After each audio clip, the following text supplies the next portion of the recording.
തൃശൂർ പൂര വിവാദത്തിൽ വീണ്ടും അന്വേഷണം വേണമെന്ന ആഭ്യന്തര സെക്രട്ടറിയുടെ ശുപാർശ. ഇപ്പോൾ ഞങ്ങളുടെ പ്രതിനിധി സൂരജ് സജിക്കൊപ്പം VS സുനിൽകുമാർ ഉണ്ട്. അതിലേക്ക് സൂരജ്. അനുജ, നമ്മളോടൊപ്പം ഇപ്പോൾ ഈ ആഭ്യന്തര സെക്രട്ടറി ഈ ADGPയുടെ റിപ്പോർട്ട് തള്ളിയ പശ്ചാത്തലത്തിൽ LDFന്റെ സ്ഥാനാർത്ഥിയായിരുന്ന സുനിൽകുമാർ ചേരുകയാണ്. ഒരുപക്ഷെ ഈ റിപ്പോർട്ട് വൈകിയതടക്കമുള്ള വിവാദങ്ങളിൽ സുനിൽകുമാറിന്റെ ഇടപെടലാണ് ഈ അന്വേഷണം പൂർത്തീകരിക്കുന്നതിലേക്ക് അടക്കം നയിച്ചത്. എന്തായാലും സുനിൽകുമാർ നമുക്കൊപ്പം ചേരുകയാണ്. ഒരു നിർണായക തലത്തിലേക്ക് സർക്കാർ മാറുന്നു, അതായത് ADGPയുടെ റിപ്പോർട്ട് തള്ളുന്നു, തുടരന്വേഷണത്തിന് ഉത്തരവിടുന്നു. എങ്ങനെ കാണും? അത് എന്തായാലും ആ റിപ്പോർട്ടിൽ സർക്കാരിന് തൃപ്തിയില്ലാത്തതുകൊണ്ടാണല്ലോ. അപ്പോൾ ആ റിപ്പോർട്ടിൻ്റെ വിശദാംശങ്ങൾ സർക്കാരിന് സ്വീകാര്യമല്ലാത്തതുകൊണ്ടായിരിക്കണം ആ റിപ്പോർട്ട് തള്ളിയിരിക്കുന്നത്. ഒറ്റ കാര്യം മാത്രമേ പറയാനുള്ളൂ. പൂച്ച കറുത്താണെങ്കിലും വെളുത്താണെങ്കിലും എലി പിടിക്കുന്നു പറയുന്ന പോലെ റിപ്പോർട്ട് ജനങ്ങൾക്ക് വിശ്വാസയോഗ്യമായ റിപ്പോർട്ട് വരണം. അത് നീണ്ടുപോകാൻ പാടില്ല, എത്രയും പെട്ടെന്ന് കൊണ്ടുവരണം എന്നുള്ളതാണ് എൻ്റെ അഭിപ്രായം. ആദ്യം അന്വേഷണത്തിൻ്റെ റിപ്പോർട്ട് കൂടി ഇപ്പോൾ പുറത്തുവിടണം എന്നുണ്ടോ? ഇത് ഇങ്ങനെ വിട്ടെങ്കിൽ പോലും അല്ല, അത് തരേണ്ടി വരുമല്ലോ ഗവൺമെൻറ്. അത് റിപ്പോർട്ട് എന്താണെന്ന് അറിയാൻ ഞാൻ വിവരാശം ചോദിച്ചിട്ടുണ്ട്. ഞാൻ ആദ്യം ചോദിച്ചിരിക്കും ആദ്യ റിപ്പോർട്ടാണ്, അത് വരട്ടെ, അതുകൊണ്ട് വായിക്കട്ടെ. ക്രൈംബ്രാഞ്ച് അന്വേഷണത്തിലൂടെ ഇപ്പോൾ ഈ സത്യാവസ്ഥ പുറത്തു വരും എന്നുള്ളതാണ് കരുതുന്നത്. ഇല്ല, ഏത് അന്വേഷണം ഇപ്പോൾ ഗവൺമെൻറ് പറഞ്ഞിട്ടില്ലല്ലോ. അന്വേഷണം ഏതാണെന്ന് നോക്കിയതിന് ശേഷം നമുക്ക് ഏത് ഏജൻസിയാണ് അന്വേഷിക്കേണ്ടതെന്നുള്ളത് അപ്പോൾ പറയുന്നതാണ് നല്ലത്. ADGP RSS നേതാക്കളെ കണ്ടതടക്കമുള്ള കാര്യങ്ങൾ വിവാദമായിരുന്നു. ADGP മാറ്റി നിർത്തണം എന്ന് CPI ഉൾപ്പെടെ ആവശ്യപ്പെട്ടതാണ്. പിന്നീട് ആ ADGP തന്നെ ആ വിഷയത്തിൽ എനിക്കൊരു അഭിപ്രായം പറയാൻ പറ്റില്ല, അത് പാർട്ടി പറയേണ്ട അഭിപ്രായമാണ്.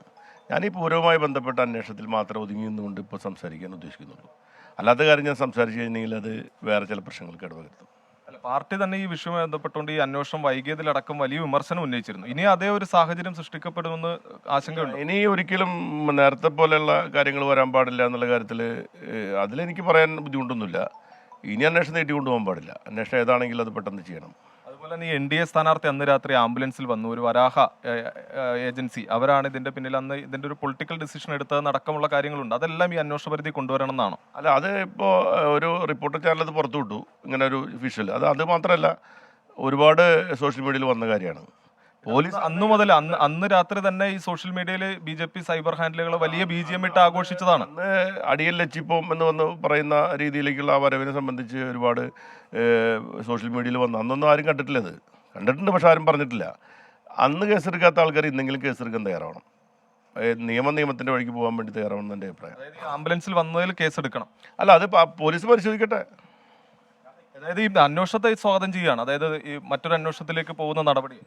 ശരിയായ അന്വേഷണം എവിടെയാണോ നടക്കേണ്ടത് അത് ഗവൺമെൻറ് തോന്നുന്ന രീതിയിൽ ചെയ്യട്ടെ. ശരിയായ അന്വേഷണം പ്രതീക്ഷയുണ്ട്. ഇത് തന്നെയാണ് അനുജ, എന്തായാലും വലിയ പ്രതീക്ഷ വയ്ക്കുകയും ചെയ്യുന്നുണ്ട് സുനിൽകുമാർ. PS സുനിൽകുമാറിന്റെ പ്രതികരണമാണ് കണ്ടത്. ശരിയായ അന്വേഷണം നടക്കട്ടെ എന്നുള്ളതാണ് അദ്ദേഹം വ്യക്തമാക്കിയിട്ടുള്ളത്. ഈ നിലവിലെ ഈ തീരുമാനത്തിൽ സന്തോഷമുണ്ട്, പ്രതീക്ഷയുണ്ട് എന്ന് പറയുന്നു. ഒപ്പം തന്നെ ADGP നടത്തിയ അന്വേഷണ റിപ്പോർട്ട് എന്താണ് എന്നതറിയാൻ തനിക്ക് ആകാംക്ഷയുണ്ട്. ആ റിപ്പോർട്ട് കൂടി പുറത്തുവിടണം എന്ന ആവശ്യവും അദ്ദേഹം ഉന്നയിക്കുന്നുണ്ട്.